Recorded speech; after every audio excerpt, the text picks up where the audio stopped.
2008 में मैंने डिसीजन लिया कि मैं फुल टाइम इस बिजनेस को करूंगा एंड अच्छे से इसको, और मैं कहां मेरी से कमी हो रही है उस पर और ज्यादा ध्यान दूंगा।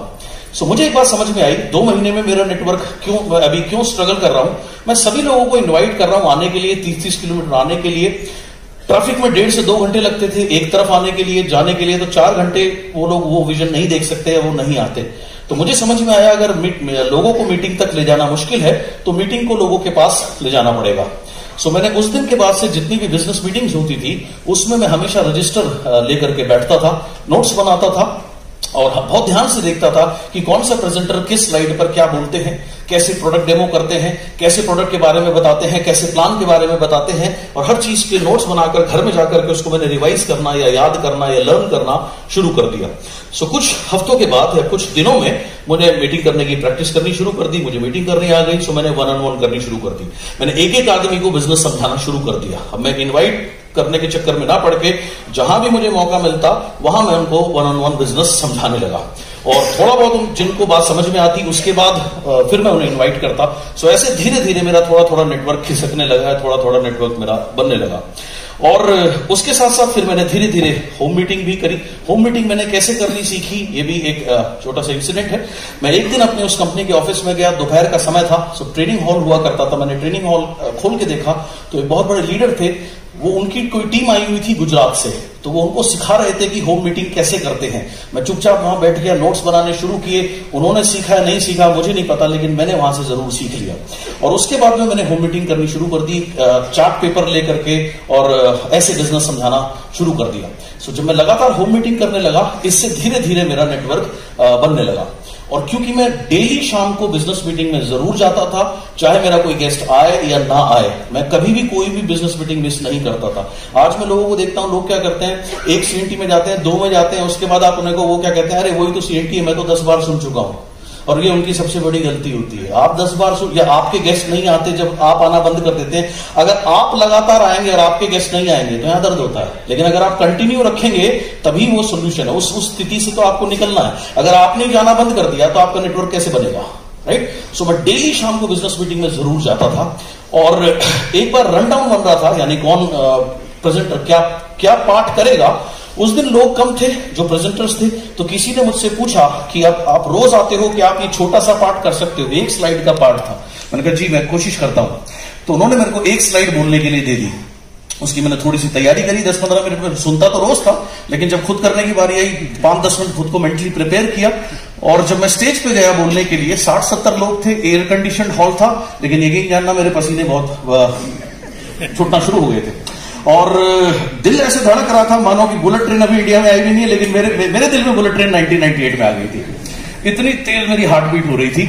किसी तरीके से मैंने अपना वो 2-4 मिनट का जो पार्ट था वो करा और मैं वहां से उतरा। अगले दिन मुझे फिर से कहा गया वही पार्ट करने के लिए। अगले दिन जब मैं वही पार्ट करने के लिए गया तो बुलेट ट्रेन थोड़ी सी राजधानी ट्रेन में कन्वर्ट हो गई, यानी थोड़ी सी डर घबराहट हल्की सी कम हुई। और उसके बाद मैं रोज उस पार्ट को करने लगा। 10-15 दिन बाद वो राजधानी मालगाड़ी में तब्दील हो गई, यानी मैं थोड़ा धीरे धीरे कंफर्टेबल हो गया। और उसका नतीजा क्या हुआ कि जो मेरे थोड़े बहुत जो 2-4-5-10 लोग उस समय आने शुरू हो गए थे, वो मेरी रिस्पेक्ट करने लगे, क्योंकि वो उनको ये समझ में आया कि मैं भी अब स्टेज पे जाके बोलने लगा हूं, तो मैं भी शायद थोड़ा बहुत कुछ लीडर बन गया हूं। सो ऐसा मैंने उनकी नजरों में मेरे प्रति फर्क देखा। होम मीटिंग्स मैंने जारी करी। मैं हमेशा, मेरी कोशिश होती थी मैं ज्यादा से ज्यादा होम मीटिंग करूं, क्योंकि उस समय सभी लोग पार्ट टाइम काम करते थे। सैटरडे संडे ज्यादा होम मीटिंग्स मिलती थी, तो मैं कोशिश करता था संडे के दिन में 4, 5, 6, 7 जितनी संभव हो उतनी होम मीटिंग मैं कर सकूं। सो रेगुलर होम मीटिंग करने से मेरा नेटवर्क बनने लगा। और मुझे एक बात और समझ में आई कि अगर इस बिजनेस में आपको ग्रो करना है, आपके नेटवर्क में जितनी ज्यादा मीटिंग होगी, उस समय मैं अकेला मीटिंग किया करता था, मेरे नेटवर्क में कोई मीटिंग नहीं करता था। तो मुझे एक बात समझ में आई कि अगर मैं मीटिंग करने वाले लोग बढ़ा दूं तो मेरे नेटवर्क में मीटिंग ज्यादा होने लगेगी। मीटिंग ज्यादा होने लगेगी तभी ग्रोथ संभव है। सो मैंने कुछ लोग थे, कुछ जो नेटवर्क में ग्रो करना चाहते थे, उनको मैंने सुबह ज्यादातर लोग पार्ट टाइमर थे, ऑफिस जाते थे 9 बजे, तो मैं घर से निकलता था सुबह 6 बजे, 7, 7:15 बजे हम एक जगह इकट्ठे होते थे और मैंने उनको भी मीटिंग करना सिखाना शुरू कर दिया, इंट्रोडक्शन से लेकर के हर चीज से लेकर के। सो कुछ महीनों की मशक्कत के बाद में कोई 5, 7, 10 लोग तैयार हो गए मीटिंग करने के लिए। उसके बाद आधी मीटिंग शुरू में मैं करता था, आधी उनको देनी शुरू करी। ऐसे करके मैंने 5, 7, 10 लोग नेटवर्क में रेडी किए। जब वो 5, 7, 10 लोग होम मीटिंग करने के लिए रेडी हो गए, होम मीटिंग टीम में बढ़ने लगी, तो धीरे धीरे नेटवर्क और ज्यादा बढ़ने लगा। बीच बीच में जो भी ट्रेनिंग होती थी, मैंने कभी आज तक कोई ट्रेनिंग मिस नहीं करी। हर ट्रेनिंग में बैठना, शिद्दत के साथ नोट्स बनाना, और जो लोग नेटवर्क के ट्रेनिंग में नहीं आते थे, फिर वही ट्रेनिंग में उनको उनके घर पर या किसी न किसी के घर पर हम इकट्ठा करके उनको सिखाने का प्रयत्न करता था, चार्ट पेपर लगा करके। वो सीखे या नहीं सीखे, लेकिन उनको सिखाते सिखाते मैं जरूर सीख गया। क्योंकि आप जो भी बोलते हैं, आपके होठों से सबसे ज्यादा नजदीक आपके कान होते हैं, तो उसका असर सबसे ज्यादा आपके ऊपर होता है। तो कंटिन्यूसली उनको बोलते बोलते बोलते वो चीजें मेरे अंदर आने लगी। सो जिसकी वजह से काफी चेंजेस मेरे अंदर आए। एंड इसका परिणाम ये हुआ कि 7 महीने के बाद में, 7 महीने के अंदर में नेटवर्क बना, 10,000 रुपए से ऊपर का चेक पहुंचा। फिर 8वें महीने 17,000 पहुंचा, और साल भर के अंदर अंदर अप्रैल 99 तक मेरी इनकम 30,000, 30,000 रुपए के आसपास पहुंच गई थी।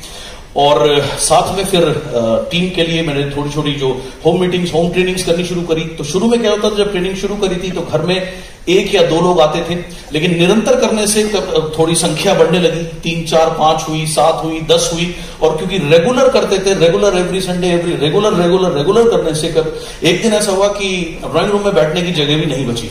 तो फिर ऑफिस का हॉल बुक करना शुरू कर दिया।